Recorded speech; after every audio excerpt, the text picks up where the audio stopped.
La fortaleza del Real Felipe, creada por allá de 1700 y tanto, tenía un solo objetivo, básicamente. ¿Cuál sería? Proteger. Solamente con ver la estructura, sabemos que su fin es proteger. ¿Por qué? ¿Por qué protegía? ¿Qué es lo que lo hacía idóneo para proteger? No es cierto, justamente eso, que es una fortaleza. Sus paredes externas ya de por sí muestran que era complicado tratar de asaltar ese lugar. Pero si tú querías penetrar ese lugar, lo primero que tenías que hacer en todo caso era, de alguna manera, romper esa pared protectora. Ese muro que vemos ahí exterior era su primaria fuente de defensa, ¿no es cierto? Si tú querías entrar, de alguna manera tenías que pasar esa pared. Nosotros somos en cierta manera parecidos a la fortaleza del Real Felipe. La iglesia, al igual que en su tiempo el Real Felipe estuvo bajo asedio, bajo ataque, así la iglesia está constantemente bajo ataque. Y cuando se está atacando a tu edificio, tú no te puedes dar el tiempo, no te puedes dar el lujo de decir, mañana lo atiendo. Imagínate eso. Ahí el vizconde encerrado en el Real Felipe, de repente comienzan a caer balas de cañón y todo, y él dice, que no me molesten, mañana los atiendo. No, sería ilógico. Cuando sucede algo así, hay que actuar inmediatamente de cuando está sucediendo. Hoy vamos a ver que es más o menos lo mismo que Pablo le está diciendo a Timoteo acá. La iglesia está sufriendo un ataque y no es algo que se pueda esperar, no es algo que puedas dejar dentro de la lista de lo haré si me da el tiempo suficiente. Falsas doctrinas, desviaciones de la verdad siguen constantemente tratando de debilitar los simientes de la iglesia. Y en medio de esta situación, ¿cómo debemos nosotros responder? La Biblia dice que la iglesia es columna y baluarte de la verdad. Y hoy vamos a ver en este texto la clave que nos da Pablo para que nosotros podamos vivir firmes en esa verdad conforme a la palabra. Hasta este momento, haciendo una pequeña recapitulación de lo que han sido los últimos capítulos, Pablo ha estado mostrando su corazón pastoral para con Timoteo y la iglesia en Éfeso. Pablo ha estado regulando algunas cuestiones con respecto a Timoteo. Le ha dicho, Timoteo, recuerda mantener la fe y la buena conciencia. Y a la iglesia de Éfeso en general le ha recordado que los cultos tienen que ser hechos en santidad y en orden, y que los líderes de la iglesia tienen que ser íntegros en su comportamiento delante de Dios. Todas estas cosas posiblemente Pablo las tenía provistas, decírselas a Timoteo personalmente el día que Pablo lo visitara. Pero al parecer los planes de Pablo habían cambiado. Ahora no era tan fácil ver un viaje cercano a Éfeso. Así que en el versículo 14, Pablo habla al respecto de este cambio de planes. Versículo 14. Esto te escribo, aunque tengo la esperanza de ir pronto a verte. Algo parece que se le ha presentado a Pablo que está obstaculizando su viaje a visitar a Éfeso. Pero la situación de la ciudad era tan delicada que no podía esperar. Timoteo tiene que tomar cartas en el asunto, tiene que actuar ya. Es como cuando te pica una culebra, una serpiente venenosa. Tú no dices, mañana voy al médico. Cuando te pica la serpiente, ¿qué haces? Dejas cualquier cosa que estás haciendo, como estamos hablando ahora y lo estamos leyendo en el libro de Cambios Profundos. Imagínate que la final del mundial, no sé por qué abrió una serpiente a tu costado en la final del mundial, pero imaginémonos que es así.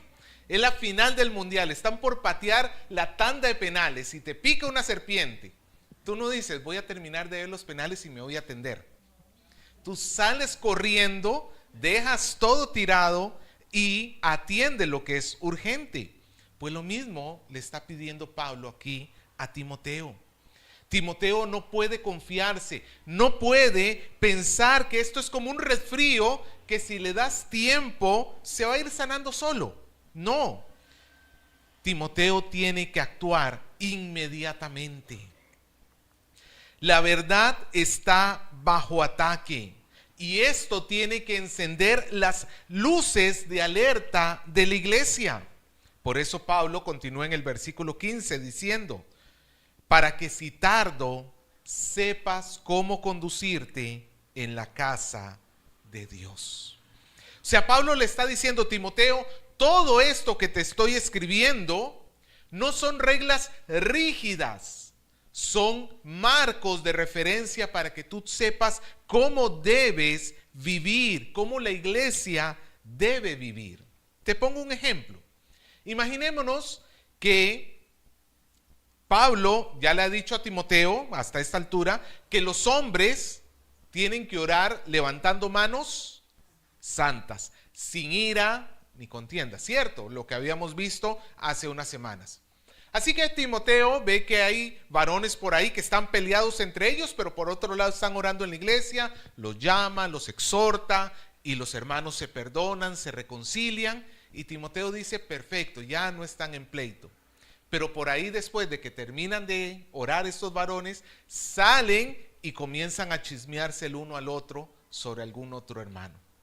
Y entonces Timoteo dice, a ver, Pablo dijo que no oraran con manos, con ira. Pero no dijo nada del chisme, entonces los dejo. No, no es cierto. Timoteo lo que está recibiendo no son órdenes rígidas, sino son parámetros. No importa si a final de cuentas es ira o si es chisme, no importa si es envidia o si es impaciencia, el punto central es que Timoteo tenía que buscar que la iglesia se moviera en santidad. Lo dicho por Pablo marca el camino general, pero se pueden presentar cosas que Pablo no estimó. Pero con lo que enseña acá, Timoteo tiene suficiente para saber cómo conducirse, cómo dirigir, cómo liderar la casa de Dios. Y este es un término importante. ¿Cómo está llamando Pablo acá a la iglesia? La casa de Dios. ¿Qué podrá significar la casa de Dios? Tiene dos posibles significados usualmente. ¿Ah? Ok, el edificio de Dios o también familia. Cuando hablamos, por ejemplo, de la casa de José, ¿a quién nos estamos? Yo no me estoy refiriendo, por ejemplo, al apartamento, a la casa donde vive. ¿A quién me estaría refiriendo? A su familia, ¿no es cierto? A Gisela, a Abigail, ¿no es cierto? Usualmente la palabra casa tiene una de estas dos connotaciones. La casa de David, hablaba de la familia de David, ¿no es cierto? Pero en este caso, casa tiene que ver no con la familia, sino con el edificio. Está hablando de una casa en el sentido literal de la palabra. Y Pablo está diciendo que la iglesia es la casa de Dios. Pablo está comparando a la iglesia con una casa, con un edificio que se está edificando, que se está construyendo. Todos creo que hemos tenido la oportunidad de ver o de incluso, bueno, no creo que usted mismo haya construido, aunque capaz de alguno por acá sí, pero todos hemos visto cómo se construye un edificio. Ladrillo a ladrillo, vas primero, sienta las bases, columnas y va levantando los ladrillos, y a una vez que tiene listo todo lo que es el entorno, viene el techo, etcétera, etcétera, etcétera. Si he descuidado alguna cosa de construcción, perdone, no soy un arquitecto ni nada parecido. ¿Ah? La mezcla, exactamente. Primera de Pedro, capítulo 2, el apóstol dice algo parecido. Pedro dice, acercándonos a él, piedra viva, desechada ciertamente por los hombres, mas para Dios escogida y preciosa. Vosotros también, como piedras vivas, sed edificados como casa espiritual y sacerdocio santo para ofrecer sacrificios espirituales aceptables por medio de Jesucristo. La iglesia es como un edificio. ¿Y qué eres tú?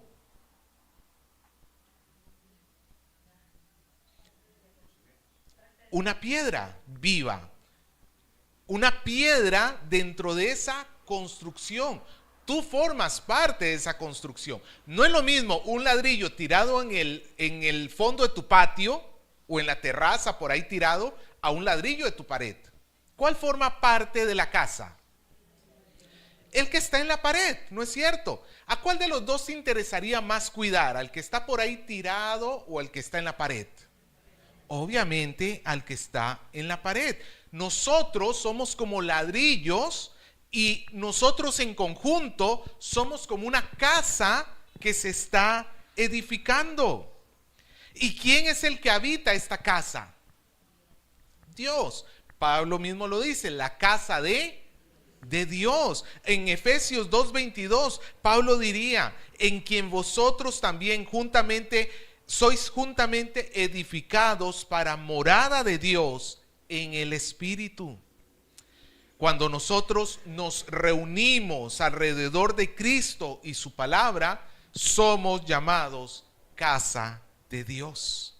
Y aquí quiero mencionar algo que leí en un artículo que me pareció muy interesante y que me llamó mucho la atención. Usualmente cuando nosotros pensamos en iglesia, decimos yo soy iglesia, ¿sí o no? Y en cierta manera eso está correcto. Pero quiero hacerte una pregunta. Imaginémonos que yo estoy en un día normal, en mi trabajo, por ejemplo, y estoy allí compartiendo con personas que no son cristianas, trabajo con ellos, tengo amistad con ellos, lo que sea. ¿Ahí soy iglesia? ¿Usted qué diría? ¿Sí o no? Eso fue lo que me llamó la atención. Yo también usualmente diría sí, pero este autor decía algo. Tenemos que entender que el término iglesia no significa simplemente un convertido. No. La palabra iglesia, eclesía en griego, significa un grupo de personas que reciben el llamado a salir. ¿Tú te recuerdas de cuando salió el pueblo de Israel de Egipto? Esa asamblea, literalmente eso significa eclesía, una asamblea llamada a salir fuera. No es un individuo, es un grupo de personas que están unidas por un llamado. Este autor decía que cuando yo estoy, por ejemplo, ahí en medio de mi trabajo, yo soy un creyente que en ese momento debo funcionar como sal y luz al mundo. Pero no estoy funcionando como iglesia porque para que yo sea iglesia tengo que reunirme con otros creyentes. Ahora, imaginémonos que tú y yo nos juntamos, pero para ir al cine. En ese momento tampoco estamos siendo iglesia, porque la iglesia no solamente es dos cristianos juntos, sino dos cristianos que se unen para adorar a Dios. La iglesia tiene una connotación colectiva en nuestra relación horizontal y de adoración en nuestra relación vertical. Somos iglesia cuando nos reunimos para poder adorar al Señor en medio de nosotros. Eso es ser iglesia. Esta semana, por ejemplo, la semana pasada, hablaba con una persona sobre más o menos esto. Y porque esta persona solamente quería ver los cultos por internet. Y yo le decía, es que tienes ahí un pequeño problema, porque vas en contra de la misma definición de lo que es iglesia. Porque iglesia involucra comunidad. Involucra convivencia con mis otros hermanos en Cristo. Y si yo nada más quiero por internet estar sentado, sí, de repente puedo llegar a ser edificado a través de la palabra. Sí, yo puedo llegar de repente a conocer mejor al Señor, lo que sea. Pero no estoy siendo iglesia. Estoy fallando en ese sentido, porque no estoy conviviendo con mis hermanos. Hoy vivimos en una cultura predominantemente individualista, donde cada quien vela por su lado, donde cada uno camina por su parte. Pero la Biblia nos llama a que nosotros somos una comunidad, un grupo de personas juntas, que debemos aprender a vivir y convivir, que debemos aprender a ayudarnos, a exhortarnos y animarnos unos a otros. Eso es ser iglesia. Eso es ser casa de Dios. Tú sabes que el Espíritu Santo mora en medio de su iglesia cuando ves a los creyentes amándose unos a otros. Eso es ser iglesia. Pero hay otra definición que sigue dando Pablo, que hace todavía más interesante lo que dice sobre la iglesia. Volvemos a leer el versículo 15. Pablo dice: para que si tardo sepas cómo debes conducirte en la casa de Dios, que es la iglesia del Dios viviente. Pablo dice que aquella casa, la iglesia, no es un edificio vacío, ni es un edificio donde está morando un ídolo, comparándolo con los templos, por ejemplo, el templo de Afrodita o el templo de Zeus, que tenían una estatua gigante de aquel ídolo, pero como dice la misma Biblia, ¿tienen ojos? No ven. ¿Tienen oídos? No oyen. Se les cae el anda si es que se tropiezan cuando lo llevan en procesión. No es cierto. Nosotros como iglesia somos la iglesia del Dios vivo, la casa del Dios vivo. El llamado que recibimos para unirnos, para salir fuera del mundo, para vivir para Él, es de este Dios vivo. Nuestro Dios obra en medio de nosotros. Nuestro Dios va dirigiendo todo conforme a su voluntad. Él no está muerto, Él no es inútil, Él no es intrascendente en la historia de la iglesia. Él es el centro absoluto y es más, Él es el arquitecto que está construyendo. La iglesia, tenemos la garantía de que va a crecer, que va a ser edificada, no por nosotros. Si fuera por nosotros, creo que ya hubiéramos perdido la esperanza. Vuelves a ver al hermano y dices, uy, ay, ay. Y ves al otro hermano y dices, ay, ay, ay. Y te vuelves a ver tú y dices, ya fue todo. Pero te recuerdo lo que Pablo dice a los filipenses, estando persuadido de esto, que el que comenzó en vosotros la buena obra, la dejará tirada. ¿Tú has visto esos edificios que los comienzan a construir, pero por alguna razón se quedan sin presupuesto o cambian de dueño, lo que sea, y se quedaron ahí sin terminar? Esta palabra nos asegura que la iglesia nunca será algo así. La construcción, la edificación de tu vida, pero ojo, no solamente de tu vida en el conjunto de todos nosotros.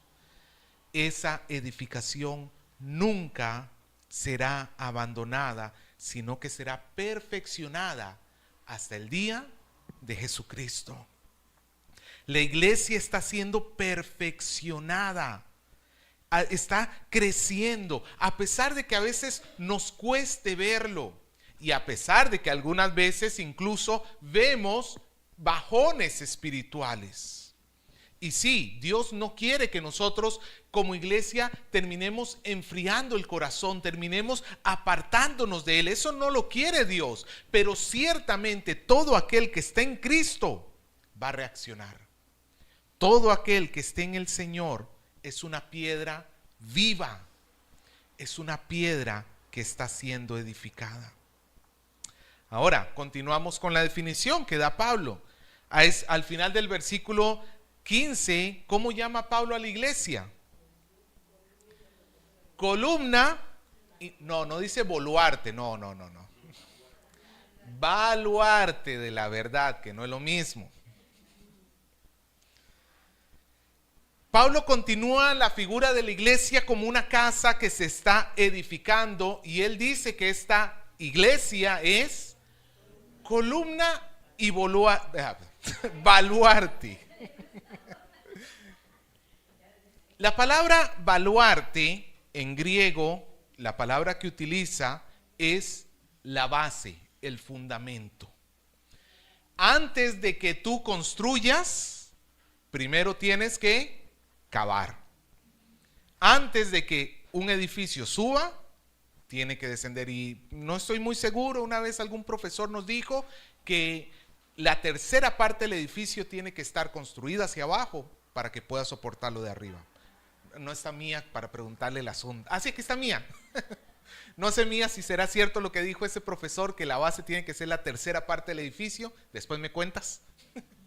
Pero la cuestión es que, de verdad, un edificio entre más grande sea, más profundo tiene que ser cavado, ¿no es cierto? Para que soporte, necesita una buena base para que pueda crecer. Ahora, yo encuentro muy natural que la Biblia me dijera a mí que la base y la columna de la iglesia es la verdad de Dios. Y en cierta manera lo mismo que Pablo dice en Efesios capítulo 2, versículo 20 y 21.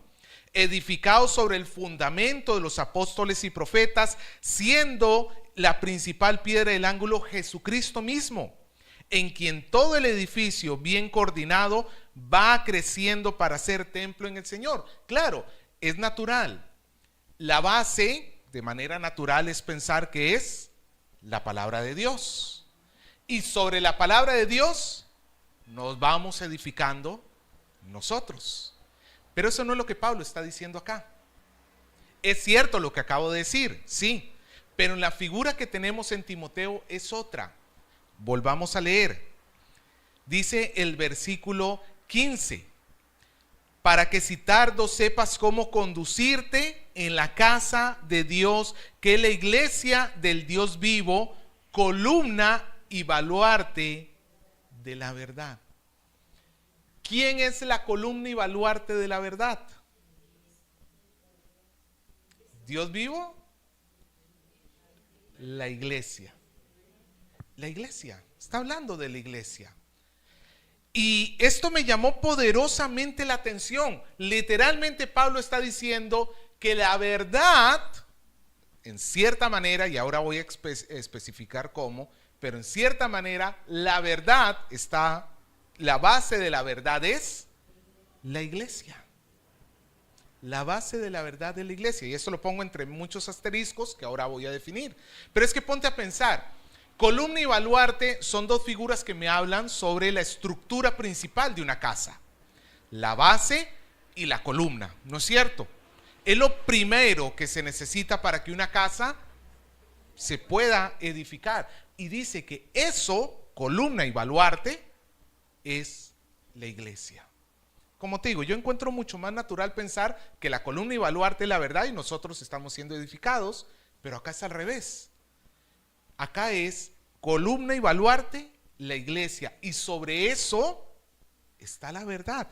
¿En qué sentido? ¿Será que nosotros podemos entonces establecer lo que es verdad y lo que no? No, definitivamente no.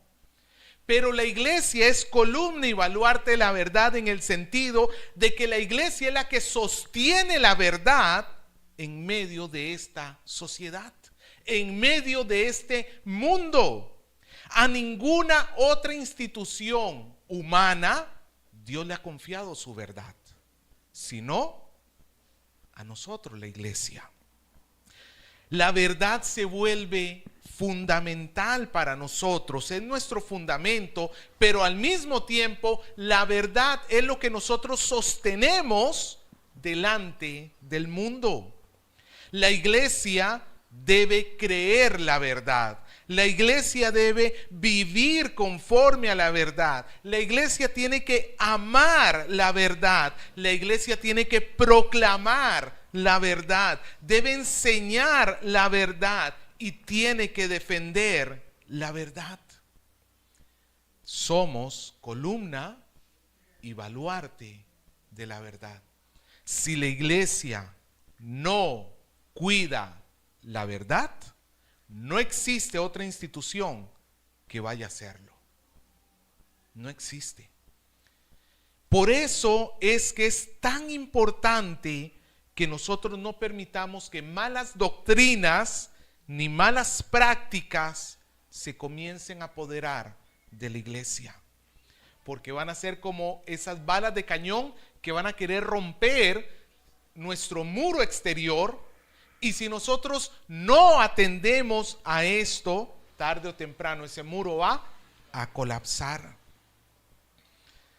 Algunos hoy en día quieren abogar por una iglesia inclusiva, que se adapte a los tiempos y pensamientos actuales, donde se validen las cosas que el mundo valida. Pero la palabra nos dice que ese no es nuestro llamado. Eso sería traicionar nuestro llamado. Nosotros somos columna y baluarte de la verdad. Tenemos que defenderla. Muchas veces nos va a tocar defenderla con sabiduría, por supuesto, pero lo que vamos a decir no siempre va a ser agradable a los ojos de la gente, sobre todo en esta época de intolerancia. No, usted me dirá, no, pastor, vivimos en una época de tolerancia, todo se tolera. No, todo se tolera excepto la verdad. Como diría algún predicador, si los que te escuchan se ofenden por la verdad, déjalos que se ofendan, porque ellos han vivido ofendiendo a Dios todos los días de su vida, viviendo en mentira. Déjalos que se ofendan. Eso sí, la verdad nunca se saca con ánimo de pelear, de discutir. La verdad se saca para que la otra persona pueda reflexionar, cambiar y venir a Cristo. Pero amado hermano, tome en cuenta esto. La esencia misma de nosotros como iglesia es la verdad. Si no la defendemos, si la descuidamos, si no filtramos todo lo que viene a nosotros, nuestra labor está fallando. Y el edificio está en riesgo de caerse. Imagínate que llegas a tu casa después de un terremoto y encuentras que hay paredes rajadas, pero las columnas están enteras. ¿Cuál sería tu diagnóstico? Dentro de todo, ¿está en peligro la situación?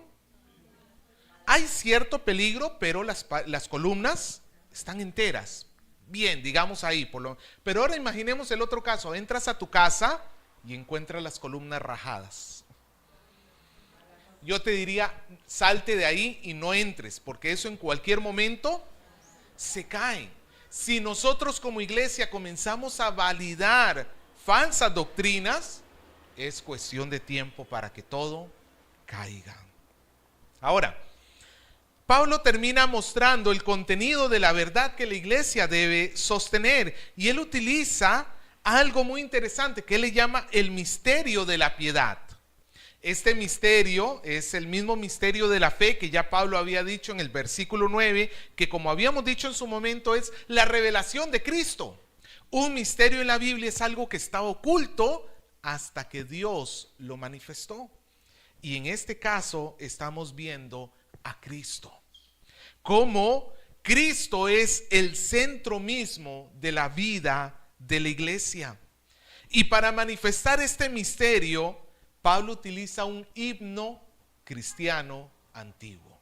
El versículo 16 forma parte de alguna canción, un himno que cantaba la iglesia primitiva. Y quiero que notes la profundidad de tema que tiene este himno. No solamente dice Dios es amor, amor es Dios, Dios es amor, amor, Dios es amor. Claro, eso es cierto, pero no es profundo. Lee conmigo el versículo 16. E indiscutiblemente grande es el misterio y la piedad. Y comienza el himno. Dios fue manifestado en carne, justificado en el Espíritu, visto de los ángeles, predicado a los gentiles, creído en el mundo, recibido arriba en gloria. Son 6 oraciones que recorren toda la vida del Señor Jesucristo. 6 oraciones que no solamente hablan sobre su ministerio terrenal, sino también sobre su exaltación suprema. Comenzamos viendo a Jesús encarnado. Luego nos habla de cuando el Espíritu justificó a Jesús. Esto lo vamos a detallar un poco más adelante, pero habla sobre la resurrección de Jesús. También vemos cómo es atestiguado, esa resurrección es atestiguada por los ángeles. Y ese testimonio es escuchado, es predicado, mejor dicho, a todas las naciones, y muchos creen en él, para finalmente ver a Jesús ascendiendo a los cielos. Estas 6 líneas se van moviendo entre la tierra y el cielo. Le pido que lo mire conmigo. Vamos viendo a ver en qué área estamos pensando, en la tierra o en el cielo. Primero, manifestado en carne. ¿Dónde comenzamos? En la tierra. Segunda línea, justificado en el Espíritu. Ponemos la mirada en los cielos. Tercera línea, visto de los ángeles. Conservamos el cielo. Cuarta línea, predicado a los gentiles. Bajamos a la tierra. Quinta línea, creído en el mundo. Mantenemos la tierra. Y la última línea, recibido en gloria. Subimos de nuevo a los cielos. Está esta forma de subir y bajar, de hablar lo que sucede en la tierra y de hablar de lo que está sucediendo en el cielo. Es un himno rico. Vamos a ver rápidamente lo que describe. Comienza hablando sobre la manifestación en carne. Literalmente dice, el que fue manifestado en carne. Habla sobre el despojo de Jesús, de su propia gloria. Como diría un autor, Jesús se escondió a sí mismo, escondió su gloria para poderse manifestar a sí mismo entre los hombres. Luego nos dice que fue justificado en el Espíritu. La palabra justificado se puede traducir como vindicar. ¿Sabe lo que significa vindicar? ¿Perdón? Muy parecido a reivindicar. Es colocar a algo en su sitio correcto. Algo que fue quitado de su sitio, tú lo vuelves a poner allí. Allí es donde corresponde. Esa es la vindicación. Recordemos cómo trataron la gente a Jesús cuando estuvo en la tierra. ¿Lo recibieron? ¿Lo declararon hijo de Dios? No.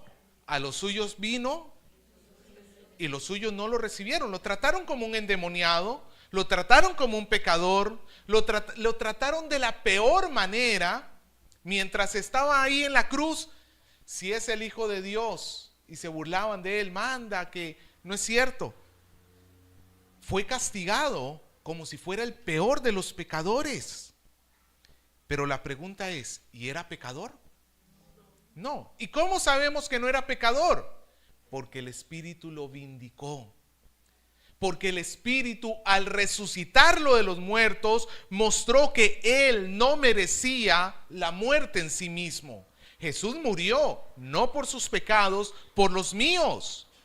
Pero la resurrección de Jesús es la proclamación del Espíritu de que él verdaderamente es el Hijo de Dios. Es lo que Pablo recoge en la primera carta, en la carta a los Romanos capítulo 1. Fue declarado Hijo de Dios con poder por la resurrección de los muertos. Luego nos dice que fue visto de los ángeles. Los ángeles son los servidores de Dios. Y cada vez que vemos a ángeles en la Biblia, es porque Dios está actuando directamente en la historia de la humanidad. Cuando Cristo resucitó y aquellas mujeres fueron al sepulcro, ¿quién los recibió? Fue un ángel el que les dijo que Jesús había resucitado y que ese testimonio lo llevaran a las demás personas. Luego nos dice que Jesús fue predicado a los gentiles, a las naciones.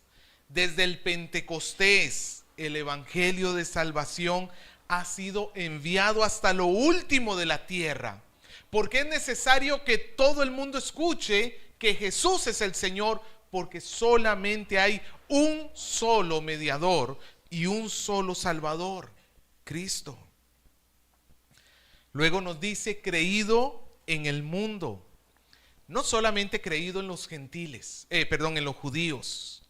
Gente de toda lengua, pueblo y nación ha puesto su esperanza en Él. Y finalmente, ¿cómo termina el himno? Recibido en gloria, su glorioso ascenso a la diestra del Padre, para gobernar todas las cosas e interceder por su iglesia, y de donde nosotros esperamos su glorioso regreso. Mira, amado hermano, esto puede sonar muy simple, pero lo que está diciendo Pablo son verdades fundamentales del cristianismo. No podemos negar que Jesús se hizo carne. No podemos negar que Él es el unigénito de Dios. No podemos negar que Él murió por nuestros pecados. No podemos negar que el Espíritu lo resucitó. No podemos negar de que Él es el Salvador, no solamente de los judíos, sino también de los gentiles. No podemos negar de que Él es el juez de toda la humanidad, el mediador de la iglesia. No podemos negar que Cristo regresará un día. Si negáramos estas cosas, habremos comprometido la verdad que se nos ha dado a cuidar. Ahora me gustaría que pienses, ¿qué espera Dios de ti? ¿Qué espera Dios de ti, iglesia? Que seas pasivo, que te dé igual si entran doctrinas ya sea equivocadas o incorrectas. No, Dios espera que nosotros estemos atentos. Dios espera que nosotros rechacemos activamente la mentira. Debemos sostener la verdad a través de nuestras vidas, no solamente en nuestra doctrina, conocimiento, sino también en nuestra práctica.